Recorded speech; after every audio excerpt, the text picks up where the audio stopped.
हजारों कंपनियों में से किसी एक स्टॉक को चुनना काफी मुश्किल लगता है ना? ये बिल्कुल ऐसा है जैसे किसी बहुत बड़े जंगल में सही रास्ता तलाश करना हो।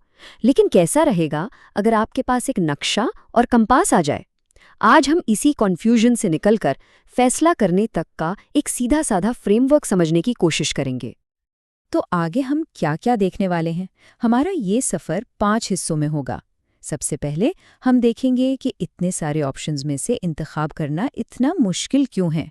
फिर हम तज्ज़िये के 2 अहम रास्ते समझेंगे, मार्केट की ज़बान सीखेंगे, कंपनी का हेल्थ चेक करना सीखेंगे और आखिर में एक ऐसी फंडामेंटल चेकलिस्ट मिलेगी जिसे फ़ौरन इस्तेमाल किया जा सकता है। चलें शुरू करते हैं। सबसे पहला और शायद सबसे बड़ा चैलेंज जो हर नए सरमायाकार के सामने आता है, हजारों में से एक का इंतखाब आखिर किया कैसे जाए। जब सामने इतने सारे ऑप्शंस की एक लामतनाई फहरिस्त होना तो घबरा जाना बिल्कुल एक कुदरती बात है। अक्सर लोग इसी जगह आके हिम्मत हार जाते हैं। और ये एक बहुत ही आम सी दरख्वास्त होती है, भाई बस ये बता दो कौन सा स्टॉक खरीदना है। लोग फौरी टिप्स चाहते हैं, लेकिन असल ताकत टिप्स लेने में नहीं बल्कि ये समझने में है कि एक अच्छा स्टॉक खुद कैसे तलाश किया जाए। तो सवाल ये है कि तज्ज़िया करें तो कैसे करें। देखें, स्टॉक मार्केट में ना सोचने के 2 बुनियादी तरीके हैं, 2 अहम रास्ते जो फैसला करने में मदद करते हैं। सरमायाकारी में बस 2 ही बुनियादी सवाल होते हैं, कौन सी कंपनी खरीदनी है और इसे कब खरीदना है। बुनियादी तज्ज़िया यानी फंडामेंटल एनालिसिस पहले सवाल का जवाब देता है, ये कंपनी की सेहत के बारे में है, और तकनीकी तज्ज़िया दूसरे सवाल का जवाब देता है, यानी सही वक्त पर खरीदो फरोख्त के बारे में। फंडामेंटल एनालिसिस को समझने का ये एक बेहतरीन तरीका है। यहाँ कंपनी की बुनियादों को देखा जाता है, उसकी मुनाफा, कर्ज और कारोबारी मॉडल, ये फैसला करने के लिए कि क्या ये एक मेयारी स्कूल है जिसमें पैसा लगाना चाहिए। और ये स्कूल की मिसाल को मुकम्मल करता है।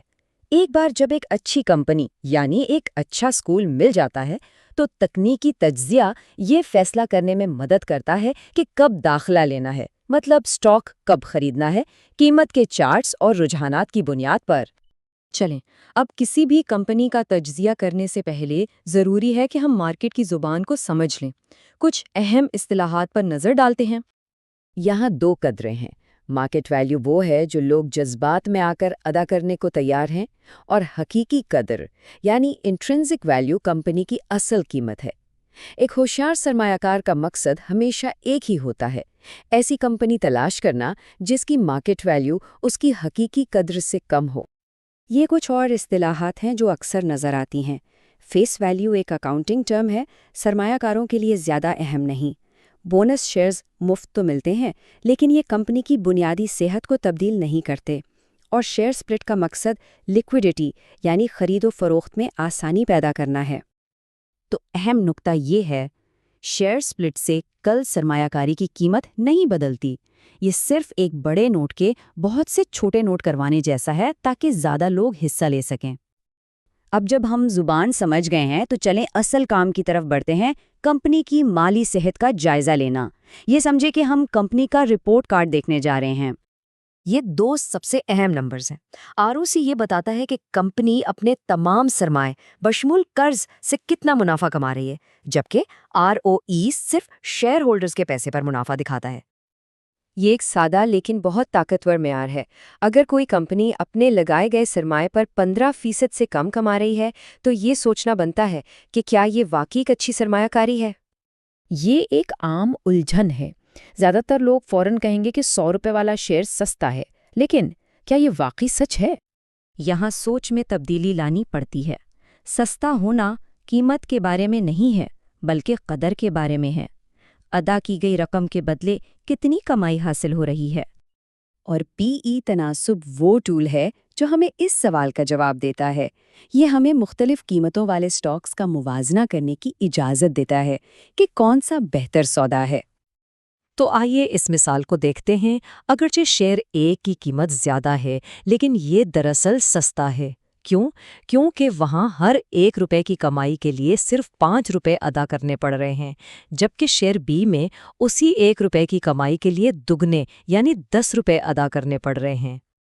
یہ دو مزید اہم پیمانے ہیں۔ بک ویلیو یہ ہے کہ اگر کمپنی اپنے تمام اثاثے بیچ دے اور تمام قرضے چکا دے تو فی شیئر کتنی رقم بچے گی، اور پی بائی بی تناسب ہمیں بتاتا ہے کہ ہم اس بک ویلیو کے مقابلے میں کتنا زیادہ یا کم ادا کر رہے ہیں۔ ٹھیک ہے، ہم نے بہت کچھ سیکھا ہے۔ اب آئیے ان تمام چیزوں کو ایک سادہ، قابل عمل ٹول میں اکٹھا کرتے ہیں جسے فوراً استعمال کیا جا سکتا ہے۔ یہ ہے بنیادی چیٹ شیٹ۔ جب بھی کسی کمپنی کا جائزہ لیں، ان 5 میٹرکس کو دیکھیں۔ پہلے 3 زیادہ ہونے چاہیے اور آخری 2 کم۔ یہ ایک فوری ہیلتھ چیک ہے جو بہت سی خراب کمپنیوں کو فلٹر کرنے میں مدد دے سکتا ہے۔ تو اصل مقصد ٹپس دینا نہیں بلکہ علم سے بااختیار بنانا ہے۔ دوسروں سے پوچھنے کے بجائے اب وہ بنیادی اوزار موجود ہیں جن سے تحقیق خود شروع کی جا سکتی ہے۔ تو اب جب اوزار موجود ہیں، سوال یہ ہے کہ وہ کون سی پہلی کمپنی ہوگی جسے اس ٹیسٹ سے گزارا جائے گا۔ علم کو عمل میں لائیں، یہی سرمایہ کاری کا پہلا قدم ہے۔